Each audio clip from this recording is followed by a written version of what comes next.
सबसे पहले दिया है मुझे एसीटोन दिया है और एल्किल हैलाइड की क्रिया जो है NaI सोडियम आयोडाइड के साथ में करवाई। क्या कोई बताएगा मुझे ये अभिक्रिया कौन सी है? फिंकेस्टाइल। और फिंकेस्टाइल में क्या निकलता था? NaCl। तो उत्पाद बनेगा CH3 CH2 CH2I plus NaCl। ठीक है। अब दूसरी आपको पूछ ले अभिक्रिया कौन सी है? डार्जन। यही है डार्जन। और डार्जन में मुझे पता है कि सर यहाँ पर SOCl2 से क्रिया करता है, यही क्रिया करेगा। क्या बनेगा देखो, CH3 CH2 CH2Cl plus SO2 plus HCl। ठीक है। तीसरी रिएक्शन, अब तीसरी रिएक्शन कौन सी? एल्कीन पर HX का योग करवा रहे, किसकी उपस्थिति में? परऑक्साइड। और अपने को नियम कौन सा लगाना है? एंटी, क्योंकि एंटी मार्कोनी लगाने के लिए दो कंडीशन होनी चाहिए, HBr के साथ में परऑक्साइड। ठीक है। और वो कहता है एंटी मार्कोनी का नियम, यदि किसी एल्कीन पर योगात्मक अभिक्रिया होती है तो जुड़ने वाले अभिकर्मक का, जुड़ने वाला अभिकर्मक कौन सा है भैया? H का ऋणात्मक भाग वहां जुड़ता है जहां हाइड्रोजन की संख्या ज्यादा होती है, एंटी मार्कोनी। तो यहाँ पर ज्यादा है तो Br यहाँ जुड़ेगा। क्या बनेगा? CH3 CH2 CH और CH2, यहाँ तो Br और यहाँ कौन जुड़ जाएगा? हाइड्रोजन। अब की बार नीचे वाले में कौन सा नियम लगेगा? मार्कोनी, क्योंकि यहाँ पर परऑक्साइड नहीं। अब देखना इस वाले, इसको मैं जो है पूरा बताता हूँ। ये CH3 है, CH डबल बॉन्ड C, दो CH3 जुड़े हुए, कैसे जुड़े हुए? एक यहाँ जुड़ा हुआ है CH3 और एक यहाँ जुड़ा हुआ है। इस वाले कार्बन पे हाइड्रोजन की संख्या कितनी है भैया? 0। और यहाँ कितनी है? 1। तो कहाँ जाता है? यहाँ पे जाता है। तो यहाँ पे कौन जुड़ेगा? H। और यहाँ पे कौन जुड़ेगा? Br, क्योंकि मार्कोनी का नियम है कि कम जहाँ हाइड्रोजन हो वहां तो जुड़ेगा। कुल मिला के ये इस तरह लिख दूं तो क्या कोई फर्क पड़ जाएगा क्या?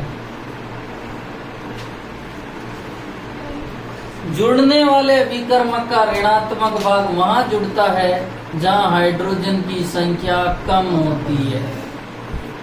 तो यहाँ तो कौन जुड़ेगा? Br। और यहाँ कौन जुड़ेगा? H। क्या बनेगा देखो, CH3 CH2 CBr और यहाँ भी CH3 और यहाँ पर भी CH3। नेक्स्ट रिएक्शन कौन सी है, कोई बताएगा? कौन सी रिएक्शन है भैया? ठीक है। मोनोकार्बोक्सिलिक अम्लों के सिल्वर लवण की अभिक्रिया Br2 के साथ CCl4 की उपस्थिति में करवाने पर एक तो क्या निकलेगा भैया? AgB। एक क्या निकलेगी? CO2। तो क्या बनेगा? CH3 CH2 CH2Br plus CO2 plus AgBr। ठीक है। नेक्स्ट देखना, हाँ ये कौन सी है? एल्कोहल की अभिक्रिया HX के साथ में, किसकी उपस्थिति में? NaCl2। ठीक है। यहाँ से क्या निकल जाता है? H2। क्या बनेगा? CH3 CH2Cl प्लस H2, यही होगी ना। नेक्स्ट ये कौन सी विक्रिया है? एल्केन से। कौन सी है? एल्केन से। अब आपके दिमाग में ये होता होगा कि सर आपने जो हमें एल्केन से करवाई वो तो मेथेन वाली करवाई है, यहाँ पर मेथेन नहीं है। बहुत अच्छी इंपॉर्टेंट रिएक्शन है। क्यों है? क्योंकि आप एल्केन की अभिक्रिया करवाते हो H2 के साथ, और H2 का मान क्लोरीन, ब्रोमीन, आयोडीन कुछ भी हो सकता है। किसकी उपस्थिति में करवा रहे हो? सूर्य की। तो यहाँ पर दो उत्पाद बनेंगे। कौन कौन से बनेंगे सुनना देखो। मेरे पास में देखो इधर CH3 CH2 CH3। मुझे बताओ ये वाला कितने डिग्री कार्बन है? 1 डिग्री। ये वाला कितना डिग्री है? और ये वाला 1 डिग्री। अब जितने डिग्री कार्बन हो उतने उत्पाद बनेंगे। यहाँ पर दो उत्पाद बनेंगे, एक 1 डिग्री वाला और एक 2 डिग्री वाला। सर ऐसा क्यों? यदि 3 डिग्री भी होता तो वहां पर कितने डिग्री बनता? 3 डिग्री। अब देखो एक मिनट, इसको देखना, क्या मैं इसको ऐसे लिख सकता हूं? लिख सकता हूं। अब यहां से तो क्या निकल जाएगा? HCl। क्या बनेगा? देखो CH3 CH2 CH2 Cl। ये Cl कितने डिग्री कार्बन पे जुड़ा हुआ है? 1 डिग्री। तो एक उत्पाद तो ये हो गया। दूसरा उत्पाद बनेगा, अब देखो CH3 CH3, ये वाला कितने डिग्री कार्बन है भैया? 2 डिग्री। अब इसकी क्रिया करवाऊं Cl2 के साथ में, देखो क्या बनेगा? CH3 CHCl CH3। सही है क्या? अरे बोलो, ठीक है। अब मुझे बताओ ये कितने डिग्री कार्बन है? 2। और ये 1 डिग्री। तो क्या मैं इसको 1 डिग्री एल्किल हैलाइड कह सकता हूँ? हाँ सर। इसको कितने डिग्री कहूंगा? 1 डिग्री। और इसको 2 डिग्री। यदि एक और 3 डिग्री होता तो 3 डिग्री वाला बन जाता। अब देखना एक मिनट, यदि मेरे पास में ये होता,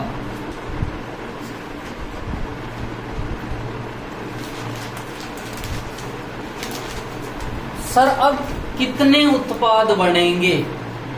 एक मिनट, यहाँ सॉरी, अब कितने उत्पाद बनेंगे? 3। क्योंकि देखो ये कितने डिग्री है भैया? 1 डिग्री। ठीक है। ये कितने डिग्री है भैया? 2 डिग्री। ये 1 डिग्री। और ये 1 डिग्री। तो एक तो 1 डिग्री वाला बन जाएगा, कहीं भी लगाओ तो 1 डिग्री ही रहेगा। एक कितने डिग्री बन जाएगा? 2 और एक 3। 1 2 3 मतलब कितने उत्पाद बनेंगे? 3। समझ में आ गया? अब देखो एक मिनट, ये कौन सी रिएक्शन है बोलो भैया? अरे नियम कौन सा लगेगा? मार्कोनी का एंटी मार्कोनी? मार्कोनी लगा दोगे क्या? ठीक है। और मार्कोनी नियम क्या कहता है? तो H प्लस और I माइनस, सही है ना? CH3 CH2 CH2 CHI, क्या हुआ भाई? और साथ में HCl निकलेंगे, सॉरी। हाँ, ये कौन सा है भैया? PCl3 वाले। तो क्या मैं ऐसा लिख दूं? 3CH3 CH2 Cl plus H3PO3। और ये कौन सी है भैया? PCl5। और PCl5 की क्रिया कराना जानते हैं क्या? यही बनेगा? अरे बोलो, क्या बनेगा? CH3 CH2 CH2 Cl plus POCl3 plus HCl। एक रिएक्शन और रह गई है, कौन सी है भैया? एक मिनट, किसकी साथ? अरे सांद्र H2 के साथ में H2O निकाल दो और Br जुड़ जाएगा।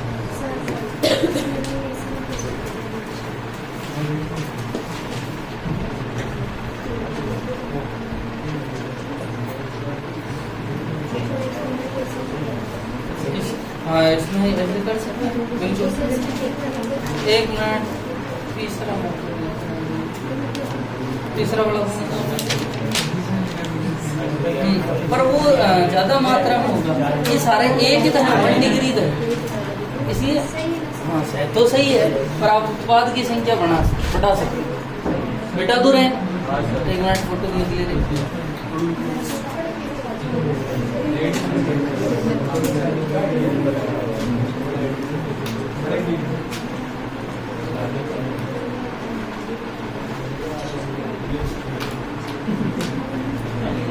नेक्स्ट हेडिंग लिखो,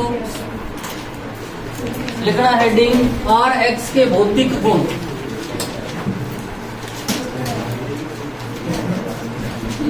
लिखो Rx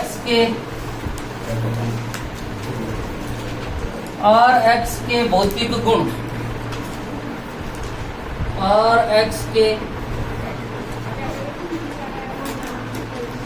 भौतिक गुण। भौतिक गुण लिखते हैं, लिखो पहला सभी शुद्ध अवस्था में, हाँ आर एक्स के भौतिक गुण लिख दिया। अब पहला पॉइंट लिखो, शुद्ध अवस्था में सभी आर एक्स, शुद्ध अवस्था में सभी आर एक्स रंगहीन होते हैं।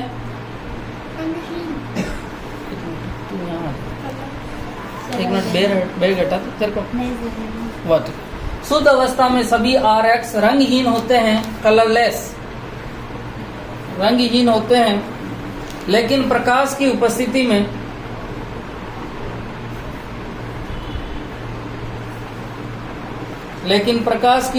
में आर बी आर व R I, R B R व आर आई पीले पड़ जाते हैं, पीले पड़ जाते हैं। नेक्स्ट लिखना आर एक्स, हाँ आर एक्स का मतलब क्या होता है? Alkyl halide. जल में अघुलनशील, जल में अघुलनशील या अल्प घुलनशील होते हैं,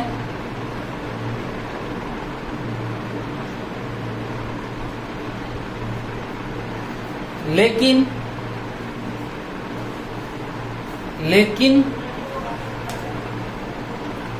कार्बनिक विलायक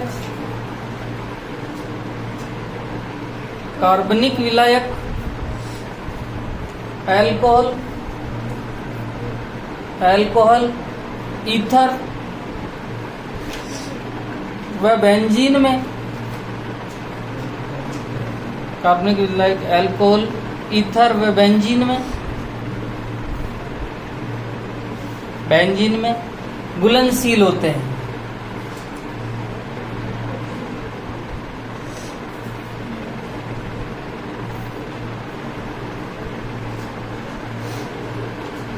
तीसरा पॉइंट, नेक्स्ट पॉइंट लिखना CH3Cl, CH3Cl, CH3Br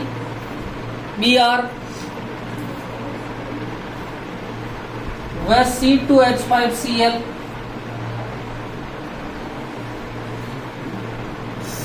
C2H5Cl गैसीय अवस्था में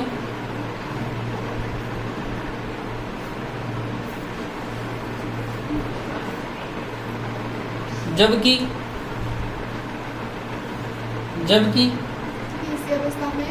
गैसीय अवस्था में जबकि CH3I व अन्य RX द्रव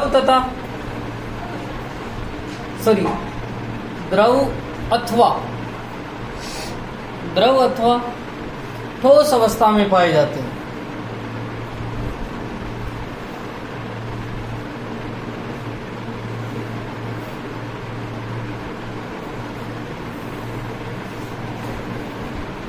लिख दिया। नेक्स्ट हेडिंग नेक्स्ट पॉइंट लिखना RX, हाँ एक मिनट, एक होती है ध्रुवीय प्रकृति और एक होती है अध्रुवीय। ध्रुवीय का मतलब है जैसे CH3Cl, ये ध्रुवीय है कि अध्रुवीय है? ध्रुवीय, क्योंकि कार्बन और जो है अपने को पता है कार्बन और क्लोरीन की विद्युत ऋणता में अंतर है, और इसीलिए अपन ने कहा था एक पे आंशिक ऋणावेश और एक पर आंशिक धनावेश, लिखा था ना, बनाया था तब। लिखो RX ध्रुवीय प्रकृति के होते हैं, RX ध्रुवीय प्रकृति के होते हैं, अतः इनके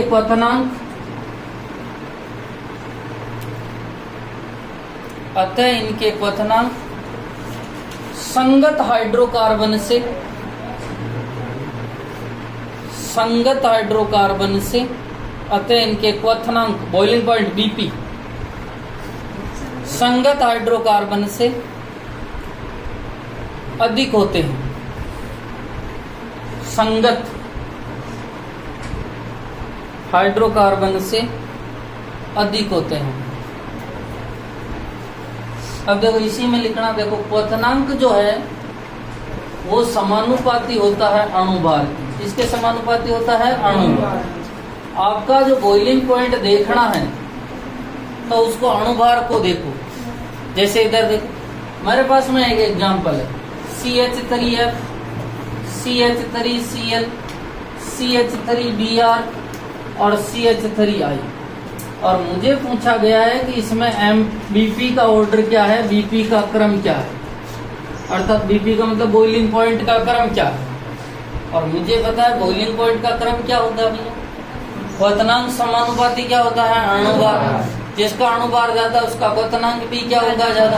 मुझे बताइए क्वथनांक सबसे ज्यादा किसका होगा, आयोडीन का, क्योंकि अणुभार क्या होता है ज्यादा। फ्लोरीन का अणुभार तो लगभग 19 के समथिंग होता है, जबकि वो 127 होता है, मतलब यही होगा क्रम, ठीक है। अब यदि देखना समावेवी एल्किल हैलाइड के लिए, एक सुनना, समावेवी एल्किल हैलाइड और समावेवी एल्किल हैलाइड के लिए, समावेवी किसे कहते हैं भैया, बोलो।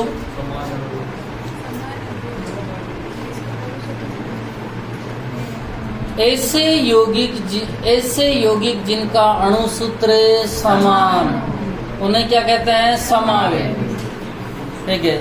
और समावेवी एल्किल हैलाइड के लिए जो है बॉन्ड पेयर समानुपाती होता है असाकित कार्बन श्रृंखला और विकर्मानुपाती होता है साकित कार्बन श्रृंखला। मतलब जितनी ज्यादा कार्बन श्रृंखला साकित होगी उसका अणुभार उतना ही कम होगा। देखो मैं एक पॉइंट को पकड़ लेता हूँ, जैसे ज्यादा शाखाएं होगी तो अणुभार क्या होगा, कम, सॉरी क्वथनांक क्या होगा, कम।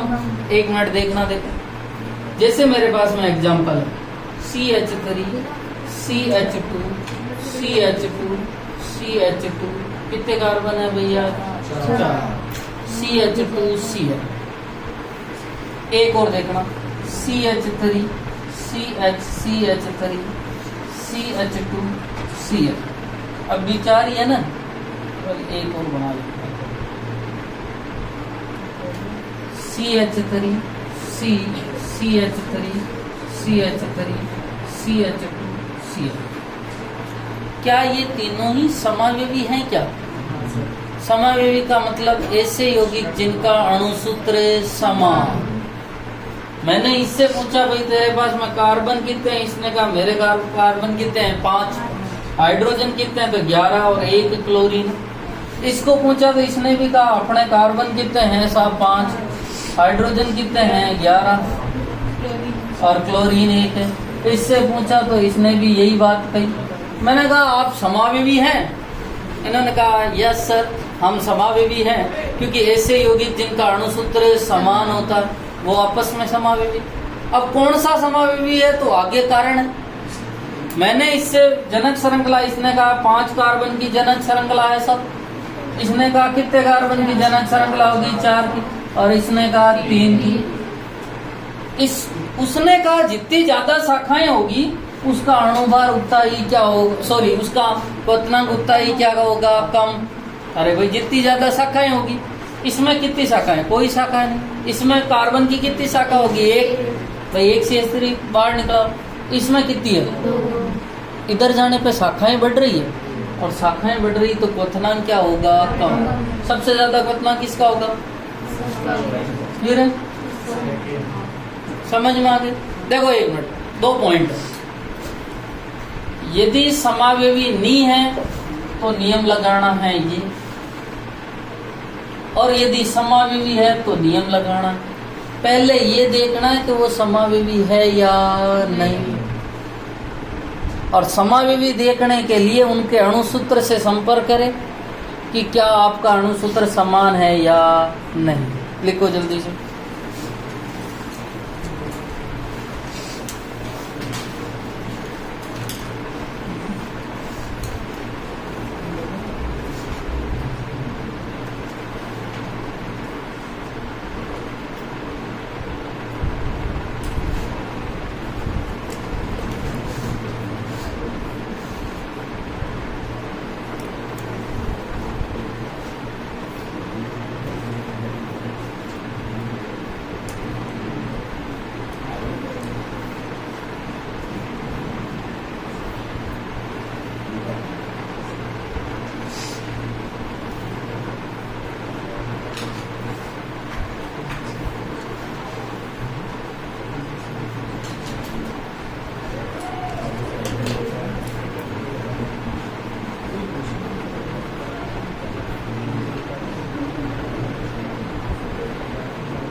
लिख लिया।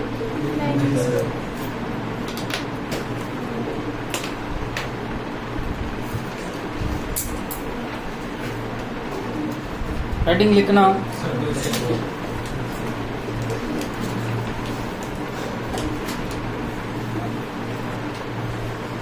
देखो RX के रासायनिक गुण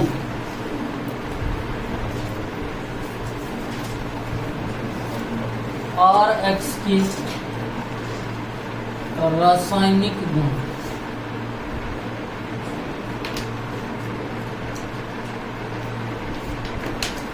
RX के रासायनिक गुण। अब बात करते हैं कि RX तो लिखना RX चार प्रकार की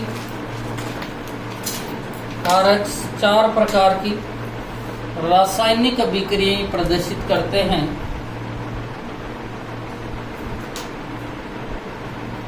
चार प्रकार की रासायनिक अभिक्रियाएं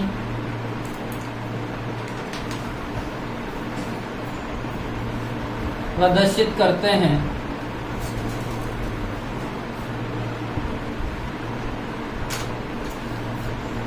चारों नाम लिखना।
लिख लिया। हाँ। अब बात करते हैं कि सर ये होती क्या है रिएक्शन। अब कार्बनिक अभिक्रियाओं की बात करें, इधर देखना, नाम होता है कार्बनिक अभिक्रियाएं, और कार्बनिक अभिक्रियाएं 4 प्रकार की होती है।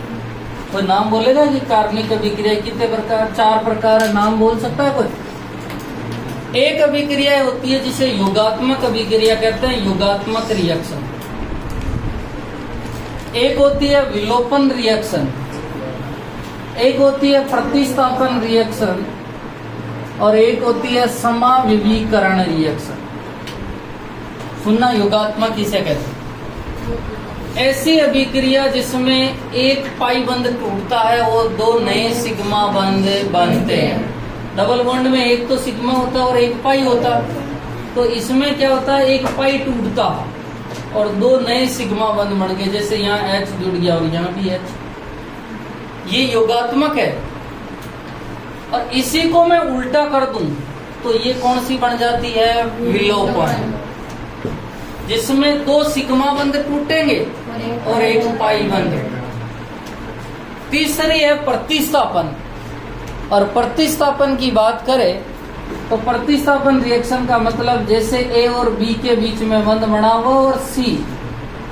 अब क्या होगा कि A प्लस B और C, मतलब A का स्थान किसने ले लिया, C ने। अपनी क्लास में एक लड़का आवे और एक लड़का बाहर निकल जाए, वो प्रतिस्थापन रिएक्शन है, ठीक है।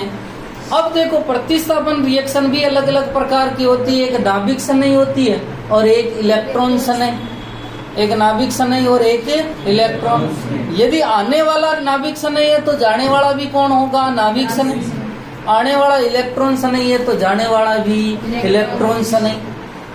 समझ में। और एक समाविवीकरण रिएक्शन, मतलब अपने वो बच्चा यहाँ आके बैठ जाए कोई भी, या यहाँ का वहां चला जाए, तो संख्या में कोई परिवर्तन नहीं होगा, बस उसकी स्थिति में परिवर्तन हो जाएगा।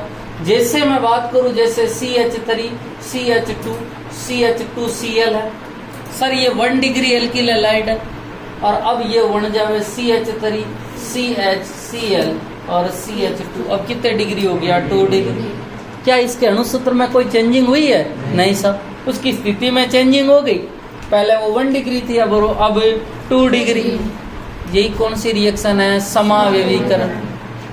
तो अपने को जो पहली रिएक्शन दी है RH के रासायनिक गुणों में, वो रासायनिक गुणों में पहली जो रिएक्शन दी है, और उसका नाम है नाभिक सनई प्रतिस्थापन। और वेरी इंपॉर्टेंट करना, क्योंकि यहाँ से क्वेश्चन भी बनता है। नाभिक सनई प्रतिस्थापन रिएक्शन, इधर देखना, नाभिक सनई प्रतिस्थापन रिएक्शन, और इसी को कहते हैं न्यूक्लियोफिलिक सब्स्टिट्यूशन रिएक्शन। इसको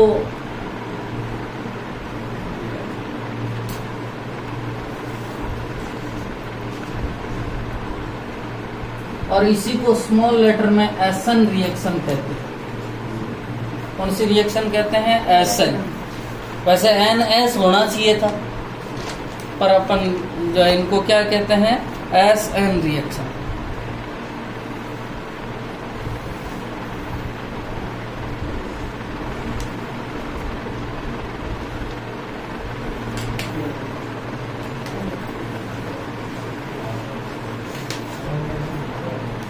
अब देख, 1 मिनट सुनना, फिर लिखेंगे। वैसे इसको 2 पार्ट में डिवाइड भी करेंगे अपन।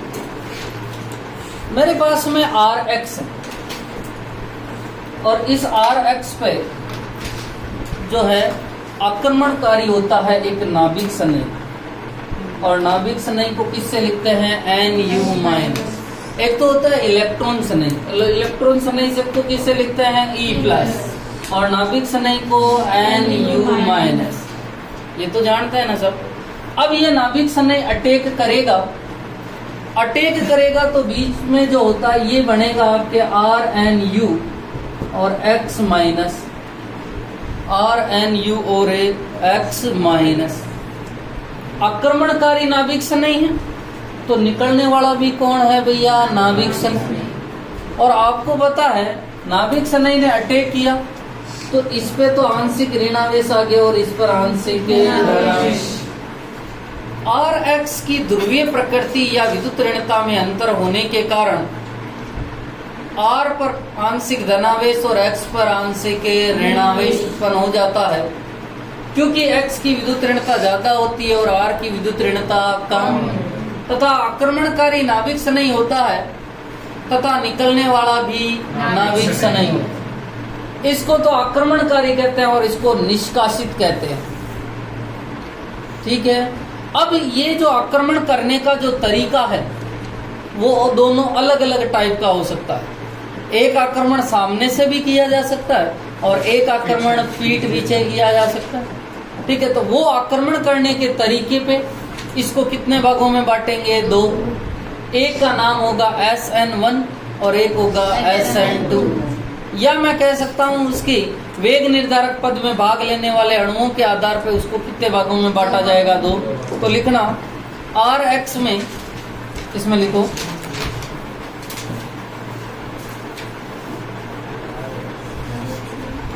Rx में CX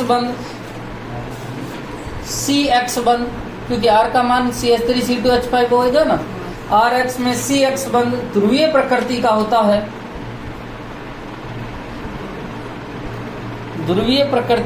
है, तथा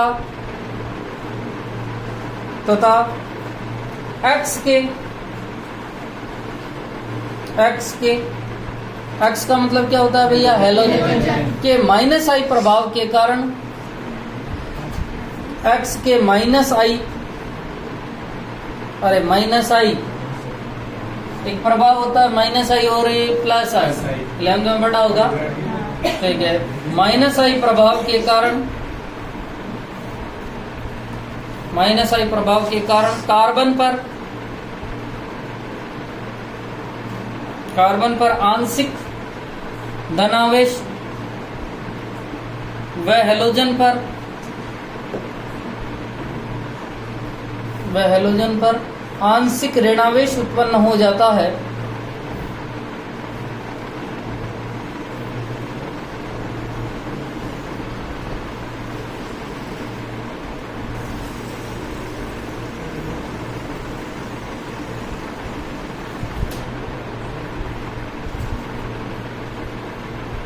नेक्स्ट पॉइंट लिखो, परबल नाभिक सनई।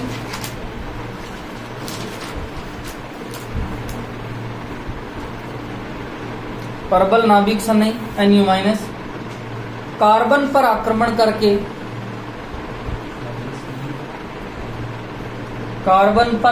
करके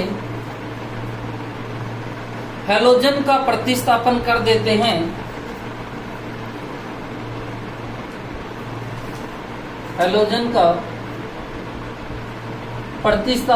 देते हैं।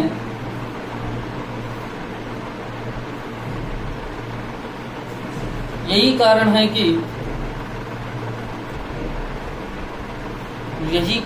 कि इन्हें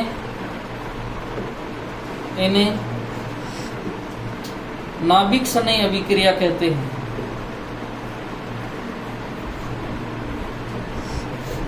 इन्हें नाभिक सनई प्रतिस्थापन अभिक्रिया कहते हैं।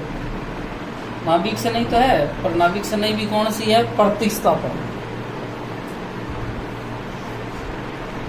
रिएक्शन कहते हैं।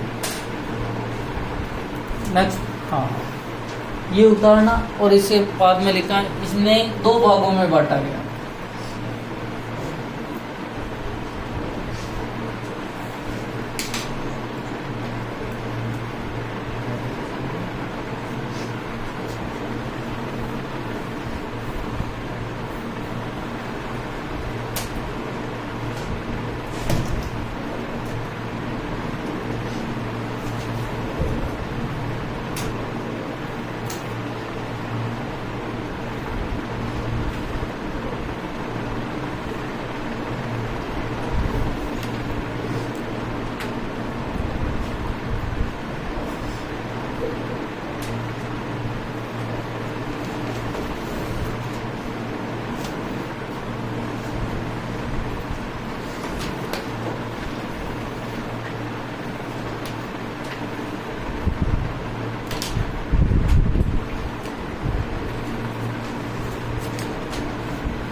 लिख लिए? हाँ, अब अपनी कॉपी बंद कर देना, समझना इसे कि SN1 किसे कहता है और SN2 किसे कहता है। इसे दो भागों में बांट रहे हैं और दो भागों में जो बांटा जाता है उसका पहला जो पार्ट होता है उसे कहते हैं एकाणु या एक अणु नाभिक स्नेही प्रतिस्थापन, और अपनी भाषा में इसको सिंपल कहते हैं SN1 रिएक्शन। कौन सी रिएक्शन कहते हैं? SN1 reaction. अपन आगे SN1 और SN2 के नाम से ही जाना जाता है। क्या होता है वो समझना। पहला पॉइंट आता है इसका कि ये दो पदों में संपन्न होती है। कितने पदों में संपन्न होती है? दो पदों। ये दो पदों में ना संपन्न होती है। कई बच्चों के दिमाग में आएगा कि सर एकाणु नाम तो है एकाणु और कितने पद हैं? दो। ठीक है, तो फिर एकाणु का नाम क्यों रखा है उसका भी कारण देखो। अब देखो, प्रथम पद में Rx का विखंडन होता है और मध्यवर्ती कार्बोकेटायन का निर्माण होता है। आपको पता है Rx में से किसकी विद्युत ऋणता ज्यादा है भैया? X की। बंध टूटेगा। अब की बार बंध का पूर्ण विखंडन हो रहा है तो बंध के दोनों इलेक्ट्रॉन कौन लेके जाएगा भैया? X minus. अरे भाई से गए Rx है, ठीक है, किसकी विद्युत ऋणता ज्यादा है? X की। X ने कहा एक इलेक्ट्रॉन तो अपने हैं, एक और किसका और ले लिया? R का, इसलिए X पे तो कौन सा चार्ज आ गया? माइनस, और R पे प्लस और X पे माइनस। ये R जो प्लस है ये मध्यवर्ती है और इसी मध्यवर्ती को कहते हैं कार्ब धनायन। क्योंकि आपके ये भी दिमाग में आएगा कि सर कार्ब धनायन क्यों कहा है? R का मान यदि CH3 आता तो CH3 पे प्लस होता और CH3 पे प्लस मतलब कार्बन पे प्लस है, इसलिए कार्ब धनायन। ये पद प्रथम पद होता है और ये जो पद होता है ये मंद पद होता है या स्लो स्टेप होता है। और किसी भी अभिक्रिया का जो सबसे मंद पद होता है वह वेग निर्धारक पद होता है। ठीक है, और इसीलिए नेक्स्ट पॉइंट आता है कि यहाँ अभिक्रिया की जो दर होती है वो Rx की सांद्रता पे डिपेंड करती है, क्योंकि यही मंद पद होता है और इसकी जो कोटि का नाम होता है एक, और इसीलिए इसे कहा जाता है एकाणुक नाभिक स्नेही प्रतिस्थापन। क्योंकि अभिक्रिया का वेग जो केवल Rx की सांद्रता पे डिपेंड करता है। किस पे डिपेंड कर रहा है? Rx। ठीक है, और इसीलिए इसकी अणुता जो है अपन अणु संख्यता भी एक होती है और कोटि भी कितनी होती है? एक। इसकी कोटि का मान कितना होता है? एक। और इसीलिए इसे एकाणुक नाभिक स्नेही प्रतिस्थापन कहते हैं। आपके दिमाग में ये भी होगा कि सर R को समानुपाती क्यों किया? क्योंकि किसी भी अभिक्रिया की दर उस अभिक्रिया के सबसे मंद पद या वेग निर्धारक पद में भाग लेने वाले अणुओं की संख्या पर निर्भर करती है। और आपको पता है जो मंद पद है वही तो होता है RDS। समझ में आ गई? तीसरा जो स्टेप है उसकी बात करें।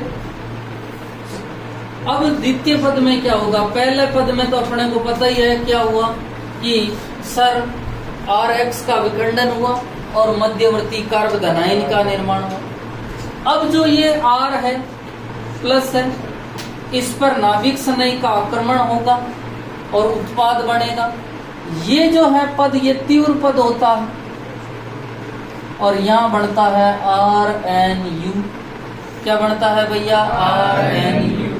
ये मध्यवर्ती कार्ब धनायन है। समझ में आ गया ना? ये मध्यवर्ती क्या है भैया? कार्ब धनायन।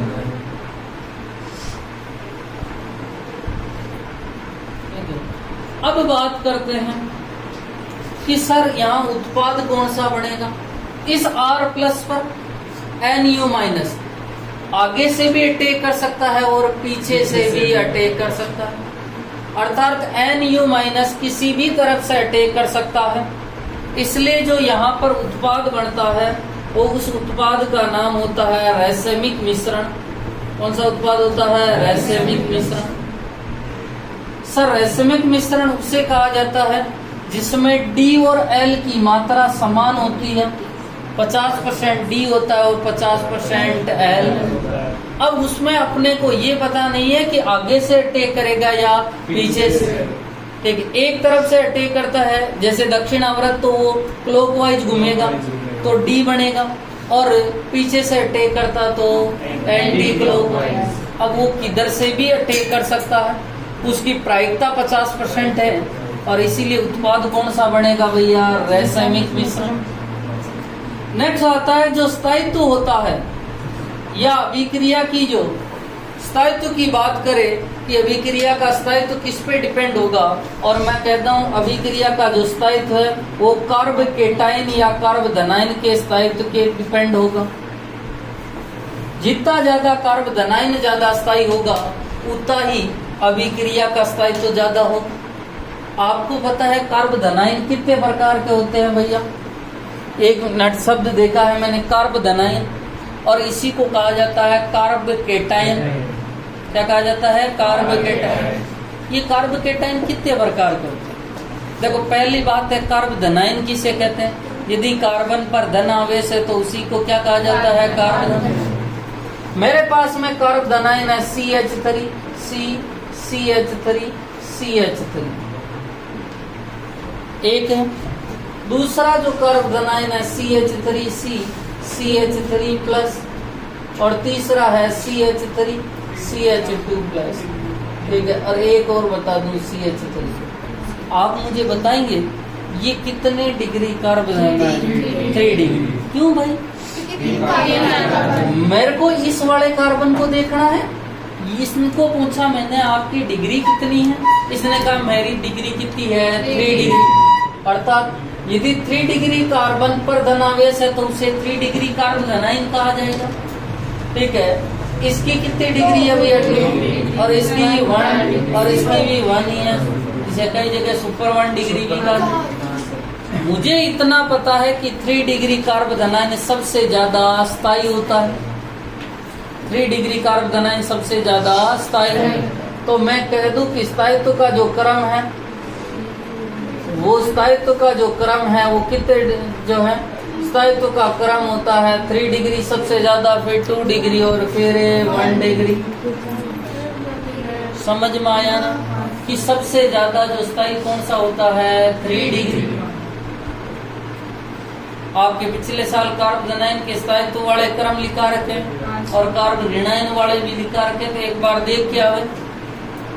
ठीक है, अब देखो एक मिनट, यदि मेरे पास में सर कार्ब धनाइन ऐसे हो जैसे C6H5 का होल 3 और कार्बन पे प्लस चार्ज हो, C6H5 होल 2 CH प्लस हो और C6H5 CH2 प्लस हो, तो फिर स्थायित्व का क्रम कैसे देखें? अब देखो एक मिनट, यहाँ पर भी इनकी देखो C6H5 3 दिख रखा, मतलब यही तो है।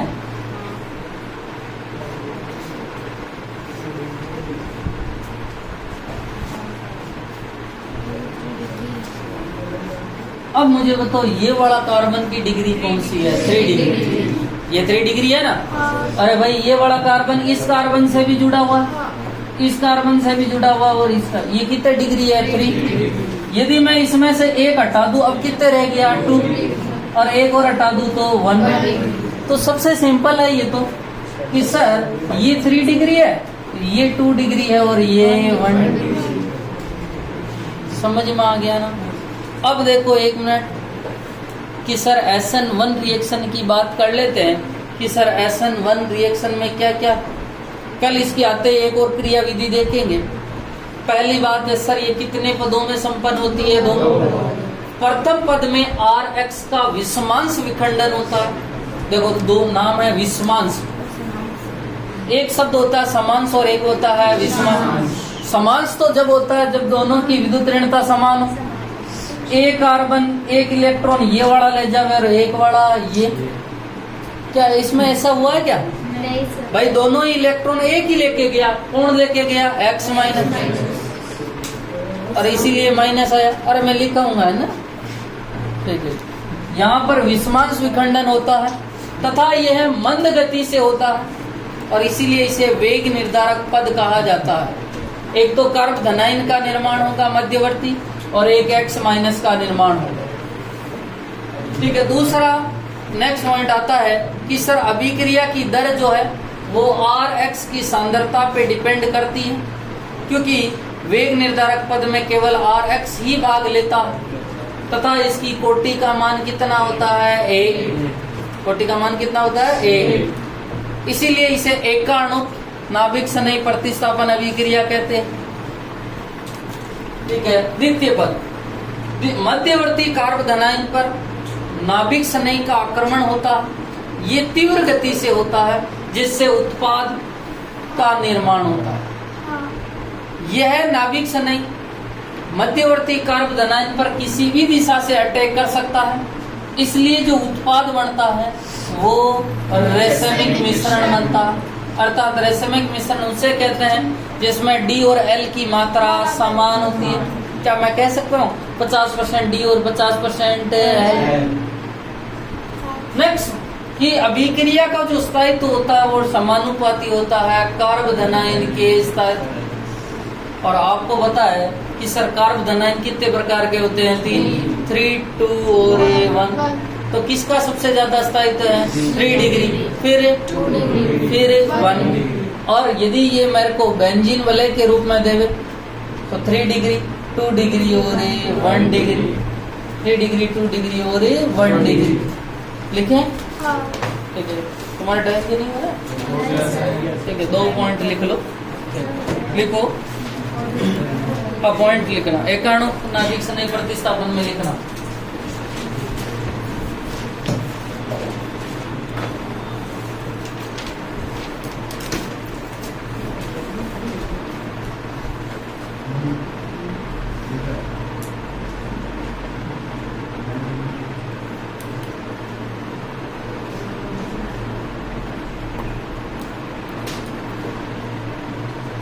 और इसी को कहते हैं SN1 रिएक्शन। हाँ, 1 मिनट मैं बोल रहा हूँ, है ना। लिखो, पहला पॉइंट लिखो। यह 2 पदों में संपन्न होती है। यह 2 पदों में संपन्न होती है। यह 2 पदों में संपन्न होती है। नेक्स्ट पॉइंट लिखना, प्रथम पद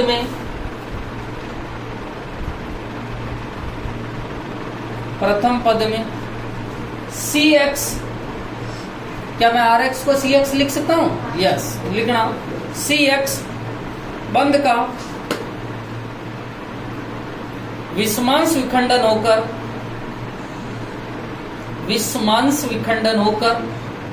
विषमांश लिख लिया, विषमांश। अरे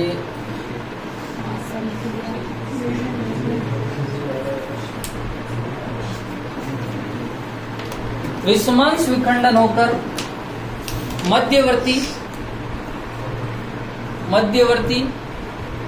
कार्ब धनायन का निर्माण होता है। मध्यवर्ती कार्ब धनायन का निर्माण होता है। मध्यवर्ती कार्ब धनायन का निर्माण होता है। नेक्स्ट पॉइंट इसी में लिखना, यह पद मंद पद होता है। मंद पद होता है, अतः यह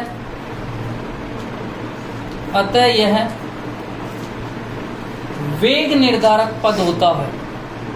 अतः यह वेग निर्धारक पद, रेट डिटरमाइनिंग स्टेप, वेग निर्धारक पद होता है। अब ये वाला लिखो, ये केवल ये जो पॉइंट है दूसरा, इसमें लिखना आर एक्स मंद पद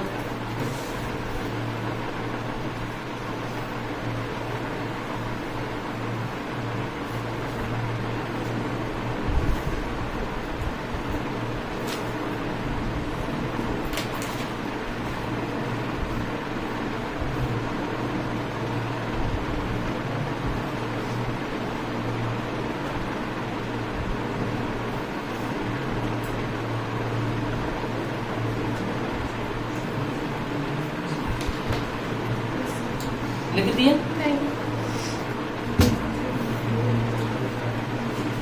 अब नेक्स्ट पॉइंट लिखो, मंद पद में, हाँ मंद पद में केवल आर एक्स प्रयुक्त होता है, केवल आर एक्स प्रयुक्त होता है, अतः अभिक्रिया की दर,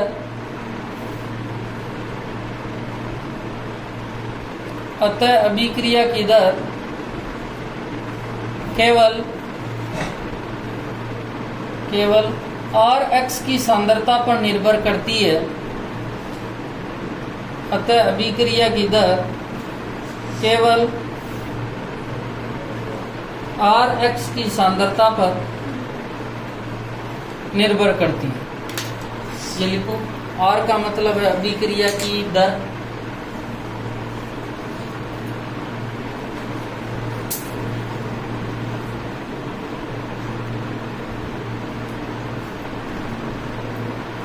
अभिक्रिया की जो दर है वो आर किसके समानुपाती है, आर एक्स, और आगे लिखना इसकी कोटि 1 होती है।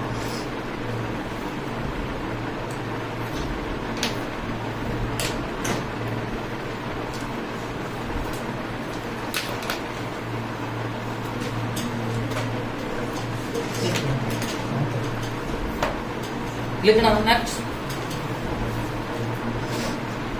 द्वितीय पद में, द्वितीय पद में मध्यवर्ती कार्ब धनायन पर, द्वितीय पद में मध्यवर्ती कार्ब धनायन पर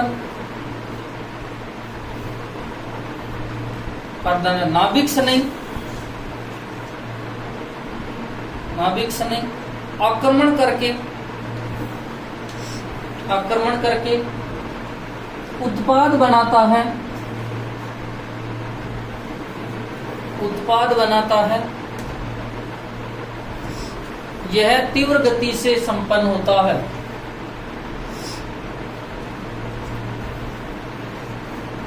यह तीव्र गति से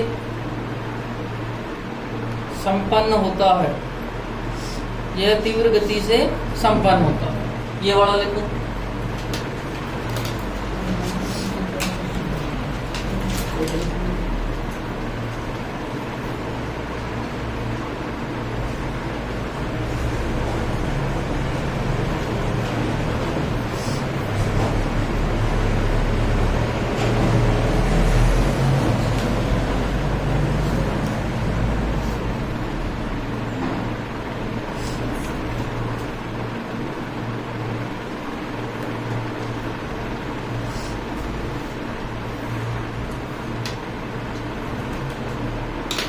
ये लिख लिया।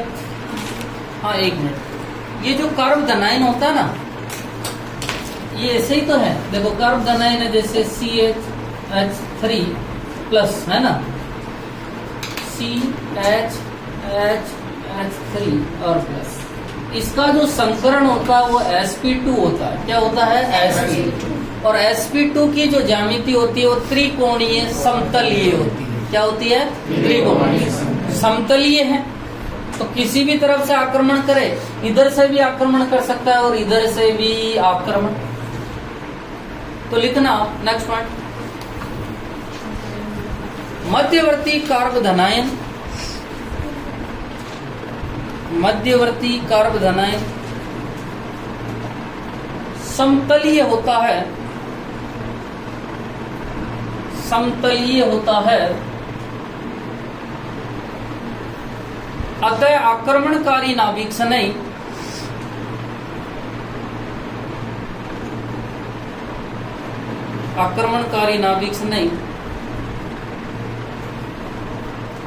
कार्बोधनाइन पर दोनों तरफ से, दोनों दिशा या दोनों तरफ से कार्बोधनाइन पर दोनों तरफ से आक्रमण कर सकता है,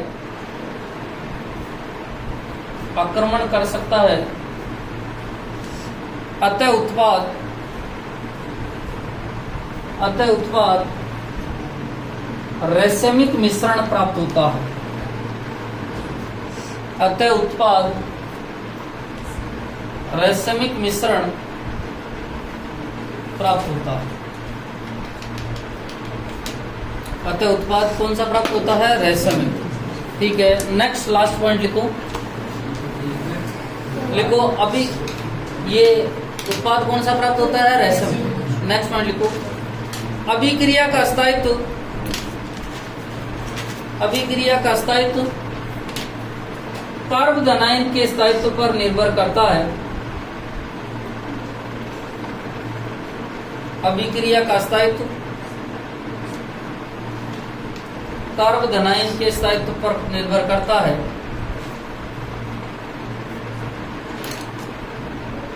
किस पे निर्भर करता है भैया? कार्बोधनाइन। तो अभिक्रिया का स्थायित्व समानुपाती क्या हो जाएगा? कार्बोधनाइन। समझ में आ गई? अब ये उतार लो। आपको कोई कहता है SN1 में क्रियाशीलता का क्रम क्या रहेगा? जो ही स्थायित्व का क्रम रहेगा। ठीक है, SN1 में आपको पूछ लेगा तो 3, 2 और 1।